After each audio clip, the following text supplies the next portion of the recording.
We're going deep for this one. Deep, deep into the mud. Today on the Story Exchange, we are bringing you to Wild Harmony Farm. It's a family farm in Exeter, Rhode Island that raises pigs, and their signature product is organic pork. And it's an excellent example of regenerative agriculture, which many believe is the future of food systems and farming. Regenerative agriculture is a new-ish buzzword. That's Rachael Slattery, who co-owns this 40-acre farm with her husband, Ben Coerper.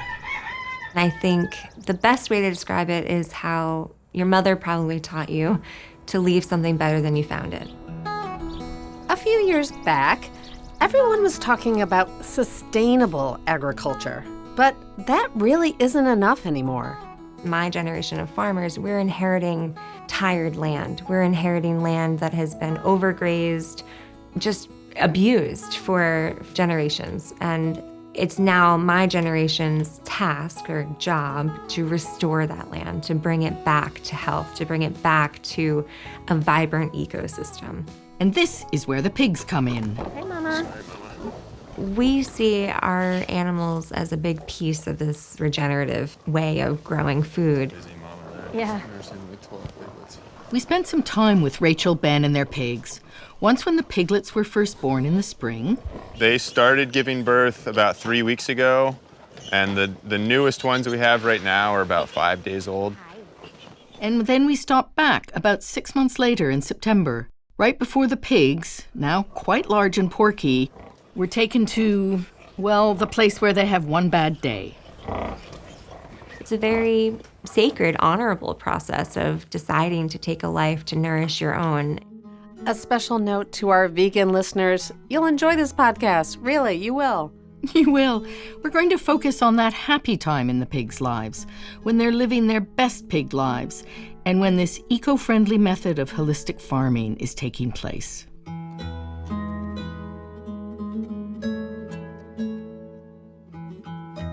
I think our pig production is one of our most unique ways of farming that we practice here in Wild Harmony Farm. So our pig production is really special. What we have is Berkshire pigs, is a heritage breed that we settled on at the request of chefs, actually, because they tend to marble a little bit better than some of the conventional breeds. They're probably born at 2 pounds, and they stay with their moms for 2 months. And they just thrive in this situation. They love to chew on the hay, they like to root around in the dirt, they have access to clean water, frost-free water. And they are really cute, too. These Berkshire piglets at Wild Harmony are not pink, as you often think of, but black with little patches of white. The entire operation is about as far from a factory farm as possible. We walked around in an open-air structure, like an open barn with lots of hay on the ground. Which actually kind of becomes like a heated floor for them. It's composting below them. And so it starts to emit heat for them to stay warm as little ones. And while these pigs are cute, as any pig farmer can tell you, they can really do some damage. Pigs are very destructive in nature. They use the tip of their nose and dig up and root in the soil. And so they're destroying root systems that are in place to hold the soil there. If you leave pigs in one place for their whole life, it will turn to first mud, and then it will turn to hard pack, almost like cement. Rachael and Ben showed us how they're managing the pigs. They took us to a huge grassy field where sections or slices are cordoned off with very thin portable electrical fencing. What we've found with pigs is we need to move them. We need to move them often. Hi. To get a sense of how this works, picture a giant circle. It's kind of like a hub of an old-timey wagon wheel, if you will. We throw the seed out there and they bury it, and so we just systematically move the pigs, seed it, work them around in a whole circle, and by the time they get back to the first place, the cover crops can be 2 feet tall, 4 feet tall. It's lush, it's fully recovered, it's absorbed all the nutrients that the pigs left there the time before, and it's ready for another grazing. The idea is that the soil gets replenished with a lot of help from the pigs. And it's an 8-week rotation. So they stay in each slice for 1 week, then they move to the next area.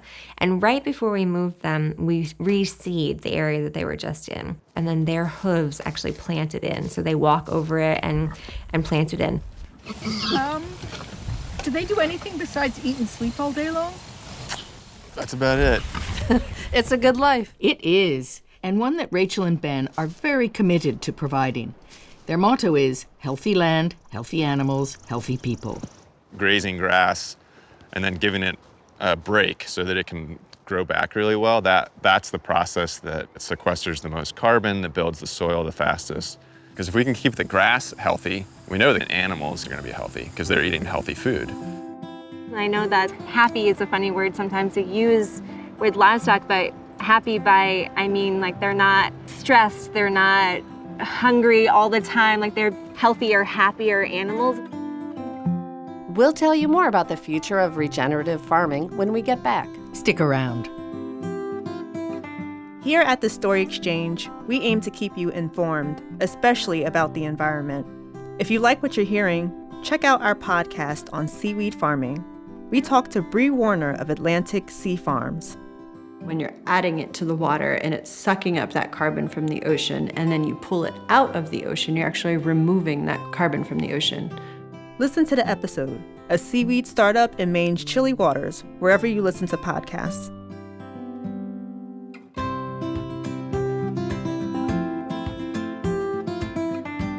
We've been talking to Rachael Slattery, who's raising pigs and other livestock at Wild Harmony Farm in Rhode Island. She's from a family of farmers. Although many of the techniques her family used were conventional farming practices. The way that my grandfather farmed was very, very different than the way we farm. And he was of the era when he was a child they would tell stories of going out into the field and coming back just covered in white dust, which of course was DDT. All of my great uncles and grandfather passed away of different various types of cancer. DDT, of course, is the horrible pesticide, famously exposed by Rachel Carson in her book, Silent Spring, in 1962. Ugh, so awful. We have a video on our site, thestoryexchange.org. that we produced about Wild Harmony Farm, which you can check out, and we include archival footage of crop dusters from back in the day. So very different from what Rachael and Ben are doing today. Our video also includes fun footage of cute piglets and some pretty chill, nearly grown ones, living large, munching in the fields, or taking it easy, lolling in the mud. Check it out. Some of the regenerative techniques that Rachael and Ben use, from cover crops to rotational grazing, have become popular in recent years thanks to pioneers like Gabe Brown. He's a North Dakota farmer who speaks widely on topics like soil health and biodiversity. Here's a clip from the World Wildlife Fund. Regenerative agriculture has become my life. Brown often warns about how conventional techniques, tilling, plus the use of synthetic fertilizers and pesticides, has completely damaged the ecosystem. Where in nature do you find monocultures? Usually only where man put them. Yet look what we're doing in production agriculture today. We're seeding monoculture cash crops. We run only one species of livestock in our pastures. That all has a negative impact on the ecosystem. Sadly, that's how most food in America today is produced, on industrial-scale farms and in animal warehouses where decisions are based solely on profits. I still don't think there's an excuse to have chickens in a warehouse, shoulder to shoulder, where they can't move. But I understand from a business standpoint that it would be more predictable to have these systems where the animals are more controlled, where their genetics are exactly the same. The scenario, their environment is controlled and predictable and flat. Rachael and Ben are sharing their best practices with other farmers and taking part in university research programs, including one run by Yale University's forestry department. We are working with the gentleman who has his PhD in silvopasture. So silvopasture means essentially creating forage or creating pasture space within a woodland area. So it's not just having animals in the woods, it's having your forest be a thriving pasture land as well. About half of the pasture space that we have now is partially shaded and just grows right through the droughts. And the pasture in here with the partial shade will stay green and growing right through the summer. But farming this way is a challenge financially.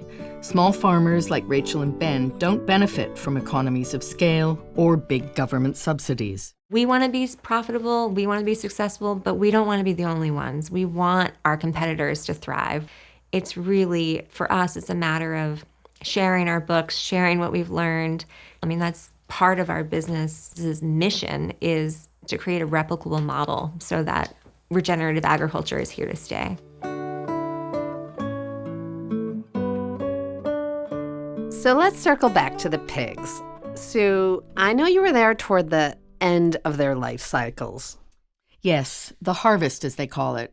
It's obviously a big part of Wild Harmony Farm's business. The pigs provide 40% of the farm's income, and beef almost 30%. We use a local slaughterhouse in Westport, Massachusetts, which is only 45 minutes away. And we're already taking the bigger ones, so every week we take a trailer load. So we just started this week. We took a group on Monday, and we'll take a group every week for 6 weeks. Their customers are primarily chefs. Don't quote me on that percentage, but it's a high, very high percentage are at least James Beard nominees, if not James Beard finalists, if not James Beard awardees. Like, having one of our pork chops is just an out-of-body experience. Sue, did you try the pork while you were there? I didn't, in part because I haven't eaten pork in years, and personally I try to have more of a plant-based diet. There is strong evidence to show that if people ate less meat, especially beef, it would really help lower greenhouse gas emissions and help reduce the impact of climate change. Right, though it's complicated. It sure is. If regeneratively raised meat could be the norm, as affordable and widely available as factory-raised meat, I probably would feel differently.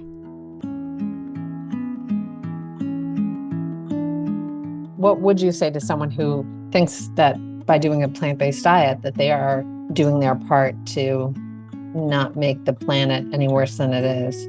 The first thing I would say is that we're on the same team, that I think we're environmentally focused livestock farm, which is certainly not the case for the majority of livestock farms. And I think, if their only option is to be shopping from industrially produced, big ag meat, they might be right. If you're able to source meat from a farm like ours, that's regenerative, small scale, only providing it locally, I would argue that that's a lower carbon footprint or lower impact than buying bananas and avocados from the global south. It's really not easy to be a consumer trying to make the best food choices for the environment, as nearly all the choices we have in the grocery stores come from big farms and meat processing firms. I have to stay optimistic to keep doing what I'm doing. I do have hope that we as consumers will recognize that we can take control of our health. We can make changes to what's happening in our food system by changing what we buy and by changing what we eat. A number of big food companies, General Mills, Pepsi, Nestle, are pledging support for regenerative farming, emphasizing soil health. But Rachael says we need to be careful about that too. I'm definitely not an expert in it, but I will say that look at what happened with the organic movement, right? When there are people willing to invest or pay a higher premium for something that they believe in, large corporations will find a way to greenwash it and exploit it and take a piece of the pie. She's especially concerned because regenerative, as we said at the top of this podcast, has become a buzzword. As much as I would love to applaud efforts from a large corporation, I just don't really buy it. I don't think the answer is a more sustainable McDonald's. I think the answer is McDonald's going out of business. Meanwhile, there's just so much potential in regenerative farming. Experts estimate that if half of U.S. farms were regenerative, carbon levels could be lowered to pre-industrial revolution levels. Wow, that's incredible. I think this shows that there really are ways to save the planet if big agriculture and our government actually wanted to. Well, until then, we can support our local farms. And hopefully they'll be doing more of the regenerative farming that Rachel and Ben are doing. We see, our staff as a way that we're kind of building future farmers. Hopefully they can become our competition. We always joke that, I want everyone in New England to have a farmer. I don't want to be everyone in New England's farmer. We thank Rachel and Ben for spending time with us. And we send them our best wishes, as we know they just had baby number 2. A human baby. And we thank you for listening. This has been The Story Exchange. Join us next time to hear more stories about innovative and inspirational women doing the things you'd never dream of. Or maybe you would. If you like this podcast, please share on social media or post a review wherever you listen. It helps other people find the show. And visit our website at thestoryexchange.org, where you'll find news, videos, and tips for entrepreneurial women. And we'd love to hear from you. Drop us a line at info@thestoryexchange.org or find us on Facebook or Instagram or LinkedIn. I'm Colleen DeBase. Sound editing provided by Nusha Balian. Interview recorded by Buck St. Thomas. Production coordinator is Noelle Flago. Our production assistant is Claretta Bellamy. Our mixer is Pat Donahue. Executive producers are Sue Williams and Victoria Wong. Recorded at Cutting Room Studios in New York City.